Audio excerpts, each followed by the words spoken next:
दोस्तों, आज के समय में जब भी फॉसिल फ्यूल से चलने वाली गाड़ियों से एनवायरनमेंट को होने वाले नुकसान पर लोग बात करने लगते हैं, तो ऐसे में कुछ ज्ञानी लोग ये कहते हुए मिल जाएंगे कि ये तब तक ठीक नहीं होगा जब तक कि सारी गाड़ियों को इलेक्ट्रिक नहीं कर दिया जाएगा। ऐसा इसीलिए क्योंकि ये लोग आए दिन टेस्ला कार के सपने देखते रहते हैं, लेकिन हमारे नितिन गडकरी ने इलेक्ट्रिक कार के आगे की टेक्निक हमारे सामने लाकर रख दी है और आज ये कहा जा रहा है कि आने वाले समय में इलेक्ट्रिक कार नहीं बल्कि हाइड्रोजन कार्स ही भारत का फ्यूचर होंगी। अब सुनने में तो ये हाइड्रोजन कार कॉन्सेप्ट कुछ ज्यादा ही साइंटिफिक लग रहा है, तो आखिर ये है क्या और क्यों इसे भारत में भविष्य के तौर पर देखा जा रहा है, आइए समझते हैं। तो दोस्तों, ये बात जो हाइड्रोजन कार के लिए बोली जा रही है वो इसीलिए क्योंकि जापान की कार कंपनी टोयोटा मोटर्स ने अपनी इंडियन सब्सिडरी के साथ मिलकर हाल ही में हाइड्रोजन से चलने वाली एक कार टोयोटा मिराई को लॉन्च किया। अब इसी को लेकर बीते कुछ महीनों से लोगों के बीच गजब का माहौल बना हुआ है। इसका एक कारण ये भी था कि खुद ट्रांसपोर्ट मिनिस्टर नितिन गडकरी इस कार को भविष्य की कार बता चुके हैं और हाल ही में जब वो इससे संसद भवन पहुंचे तो उनकी कोशिश ने काफी लोगों का ध्यान खींचा था। लेकिन ऐसा क्या है जो इस कार को फ्यूचर कार बनाता है, उसे समझते हैं। आपको बता दें कि टोयोटा किर्लोस्कर मोटर्स ने टोयोटा मिराई को अभी इंडियन मार्केट में पायलट प्रोजेक्ट की तरह लॉन्च किया है, जो कि हाइड्रोजन फ्यूल सेल पर चलने वाली देश की पहली कार है।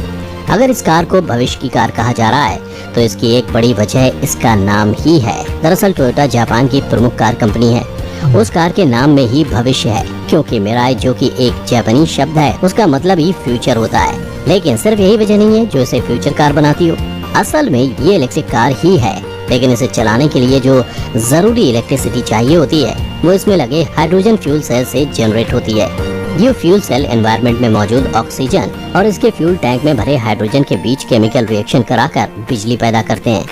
केमिकल रिएक्शन कुछ ऐसा होता है कि इन दोनों गैसों के मिलने से पानी यानी H2O और इलेक्ट्रिसिटी जनरेट होती है। इसी इलेक्ट्रिसिटी से कार चलती है, जबकि इसमें लगी पावर कंट्रोल यूनिट एक्स्ट्रा बिजली को कार में लगी बैटरी में स्टोर के लिए भेज देती है। यानी इसमें पहले बैटरी को फुल चार्ज करने की कोई जरूरत नहीं होती, जो किसी आम इलेक्ट्रिक कार की मजबूरी है। इसके अलावा बात करें तो इस कार को फ्यूचर कार इसका एमिशन सिस्टम बनाता है। एमिशन सिस्टम को आप ऐसे समझ सकते हैं कि जैसे पेट्रोल और डीजल में जब आग लगती है तो इंजन रोटेट करता है और फ्यूल के जलने के कारण कार्बन बेस्ड गैसेस साइलेंसर से बाहर आती हैं और एनवायरनमेंट को पॉल्यूट करती हैं। लेकिन इस कार को चलाने के लिए हाइड्रोजन फ्यूल सेल में ऑक्सीजन और हाइड्रोजन का जो केमिकल रिएक्शन होता है उससे बनने वाली भाप या पानी ही इस कार के साइलेंसर से बाहर आती है, साथ में थोड़ी सी गर्मी भी। इस तरह से ये कार वातावरण में बिल्कुल भी पॉल्यूशन को बढ़ाती नहीं है, जिसकी सबसे ज्यादा डिमांड इस समय भारत में है। टोयोटा मिराई के बारे में कंपनी का दावा है कि ये हाइड्रोजन से एक टैंक फुल कराने के बाद 650 किलोमीटर तक जा सकती है। हालांकि इस कार के नाम एक टैंक हाइड्रोजन के साथ 1359.9 किलोमीटर चलने का गिनीज वर्ल्ड रिकॉर्ड भी दर्ज है, लेकिन भारत की सड़कों पर यह आराम से 600 किलोमीटर से ज्यादा चल सकती है। इसी के साथ कार 172 bhp की मैक्सिमम पावर और 407 न्यूटन मीटर का पीक टॉर्क जनरेट करती है। अब अगर इसे रिफ्यूल करने की बात करें तो इसे फ्यूचर कार रिफ्यूल करवाने में लगने वाला कम वक्त भी बनाता है, क्योंकि इसमें हाइड्रोजन फ्यूल भरवाने में और टैंक फुल करने में सिर्फ 5 मिनट का वक्त लगता है, जबकि आम बैटरी ऑपरेटेड इलेक्ट्रिक व्हीकल को कम से कम 30 से 40 मिनट में ही ठीक तरह से चार्ज या स्वैप किया जा सकता है।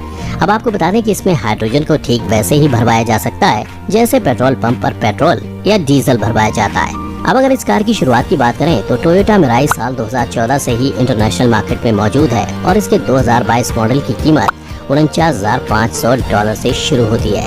अगर इसे भारतीय रुपयों में देखें तो करीब 38 लाख रुपए इस कार की कीमत होती है। अब अगर कंपनी इंडियन मार्केट में इसे सीधे कंप्लीट बिल्ट यूनिट के तौर पर लाती है तो इसकी कीमत लगभग दोगुनी हो जाएगी, लेकिन वहीं अगर इसे भारत में ही बनाया जाता है तो ये दाम बेहद नीचे आ सकते हैं। अब आप ये सोच रहे होंगे कि जब ये कार इलेक्ट्रिक कार से बेहतर है तो इसे चलाने में ज्यादा पैसे खर्च होंगे। तो आपको बता दें कि टोयोटा मिराई में कंपनी लगभग 5.5 किलोग्राम की कैपेसिटी वाला हाइड्रोजन टैंक देती है। आमतौर पर एक सेडान कार में 40 लीटर की कैपेसिटी का फ्यूल टैंक होता है। ऐसे में अगर पेट्रोल की कीमत 100 रुपए मान ली जाए तो फुल टैंक कराने में करीब 4,000 रुपए का खर्च आता है, जबकि एक सेडान कार औसतन 20 किलोमीटर प्रति लीटर का माइलेज देती है। इस हिसाब से आपकी कार चलाने का खर्च प्रति किलोमीटर 5 रुपए बैठेगा और फुल टैंक में आप 800 किलोमीटर जाएंगे। अब ऐसे में अगर हाइड्रोजन फ्यूल की बात करें तो फ्यूल सेल टेक्नोलॉजी में इस्तेमाल होने वाली हाइड्रोजन को रिन्यूएबल एनर्जी सोर्स या बायोमास से हासिल किया जा सकता है, जबकि इसके अलावा ब्लू हाइड्रोजन का विकल्प भी है। इस मामले से जुड़े एक्सपर्ट की माने तो उनके मुताबिक 2030 तक देश में हाइड्रोजन फिलिंग स्टेशन पर ग्रीन हाइड्रोजन की कीमत 430 से 495 रुपए प्रति किलोग्राम और ब्लू हाइड्रोजन की कीमत 420 से 455 रुपए प्रति किलोग्राम तक हो सकती है। अब अगर कीमत यही होती है तो इस हिसाब से टोयोटा मिराई का टैंक ग्रीन हाइड्रोजन से फुल कराने में करीब 2800 रुपए और ब्लू हाइड्रोजन से करीब 2500 रुपए का आएगा।